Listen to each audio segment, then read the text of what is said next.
जिन चीजों के लिए मैं हमेशा कहता हूं बी केयरफुल, उनके लिए सावधान रहें।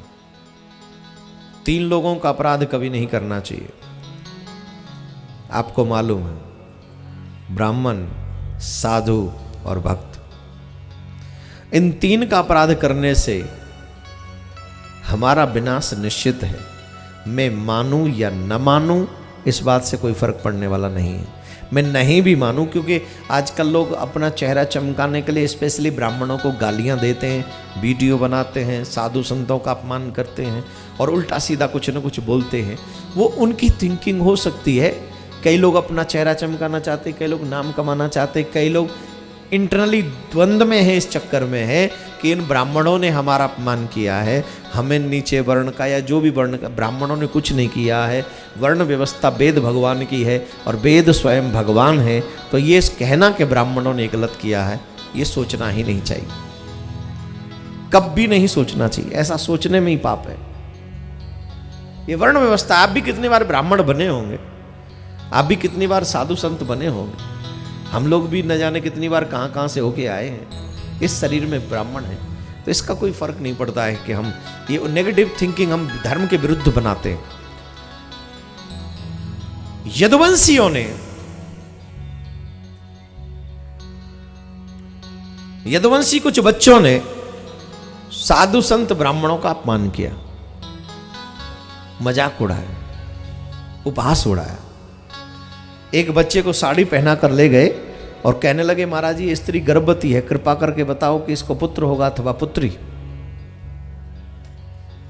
पुत्र होगा अथवा पुत्री, कृपा करके बताइए। तो उनको गुस्सा आ गया, अरे दुष्टो, भगवान के परिवार में जन्म लेने के बावजूद भी तुम्हारी ये विचारधारा है, तुम साधु संतों का उपहास उड़ाते हो। मूसलम कुल नाशनम, इससे जो मूसल जन्म लेगा वो तुम्हारे कुल का नाश कर देगा, साप दे दिया। अब तो बेचारे डर गए और डर के वो पीसने लगे। वो मूसल निकला तो उसे चूरा फेंक दिया सागर में, इतनी सी कील बची उसे भी फेंक दिया सागर में।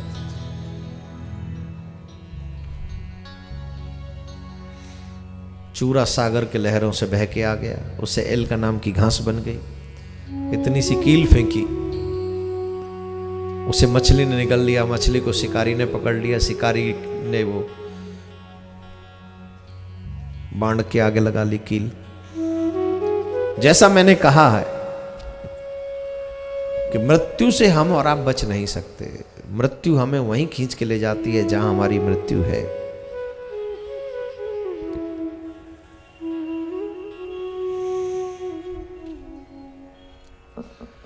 एक दिन सभी यदुवंशी वही प्रवास क्षेत्र में गए जहां वो एल का नाम की घास थी।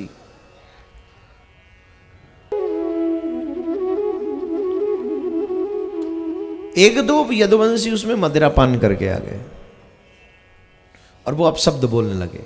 युवा भाई बहनों से मेरा निवेदन है, जिंदगी में कोई नशा मत करना।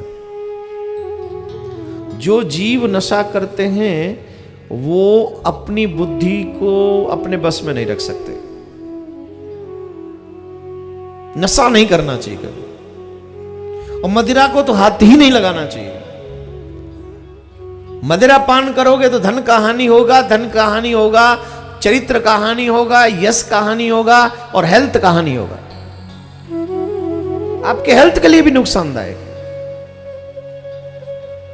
इसलिए कभी मदिरा का पान आप ना करें। ये गुटका सुटका जो खाते हो, भगवान का दिया हुआ मंदिर है, हमारे पास कोई अधिकार नहीं कि हम इस मंदिर को नष्ट करें। ये भगवान ने बड़ा ब्यूटीफुल मंदिर दिया है। आप किसी को अपना घर किराए पे दे दें और वो उसमें कचरा डाले, आपको अच्छा लगेगा क्या? जवाब दीजिए, लगेगा? तो भगवान ने जो आपको ये किराए पे मकान दिया है, इसमें हम कचरा डालेंगे, अच्छा है? कोई पता नहीं उल्टा सीधा खाता रहता है, कोई कटवा कटवा के खाता रहता है। एक माता जी कह रही थी, महाराज वो कथा हम आपसे दीक्षा ले लें तो, लेकिन वो हमको खाएंगे नहीं पर बनाना तो पड़ेगा। मैंने अरे काटेगी तो तू ही। नशा हमारा चरित्र का भी हनन करता है। कोई भी उल्टी सीधी चीजें आप न खाएं। कुछ लोगों ने मदिरा पान करी थी तो एक दूसरे को अपशब्द बोला और वो एल का नाम की घास को उखाड़ उखाड़ कर एक दूसरे को मारने लगे और वहीं से उनका वध शुरू हुआ। बलराम जी महाराज को भी भगवान ने कहा कि अब आप भी पधारिए, और फिर श्री कृष्ण भगवान भी अपने यदुवंशियों को अपनी आंखों से जाता हुआ देख रहे हैं। वृक्ष के नीचे आकर बैठ गए। उस शिकारी ने भी वो तीर चलाया। भगवान का एक चरण दूसरे चरण के ऊपर रखा हुआ था, तो भगवान के चरण की आकृति मृग के मुख जैसी बनी हुई थी।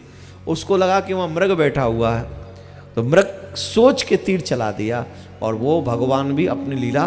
बहुत से लोग कहते भगवान थे तो तीर लगने से क्यों गए, कमाल करते हो।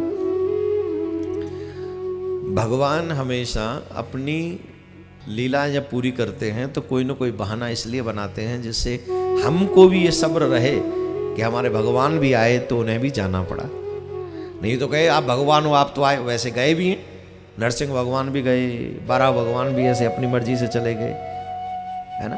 लेकिन ये जो मानव लीला करने आए थे, स्पेशली भगवान श्री राम सरयू में जल समाधि लेते हैं और श्री कृष्ण उस शिकारी के तीर से जाते हैं। ये लीला करते मेरे ठाकुर जी, पूरी करते। इसलिए मेरे प्यारे भगवान की ये लीला, वहां पर उद्धव आते हैं, भगवान उन्हें उपदेश देते हैं, बड़े सुंदर सुंदर उपदेश देते हैं। इतने उपदेश हैं कि कुछ पूछो ही मत। लेकिन हम तो सिर्फ आपको इतना ही कहेंगे, कलयुग में मानव जीवन मिल जाए ये बहुत बड़ी बात है। और उस मानव जीवन को प्राप्त करने के बाद हमें सिर्फ भगवान के चरणों का स्मरण हमको करते रहना चाहिए और उसमें अपना मन लगाए रखना चाहिए।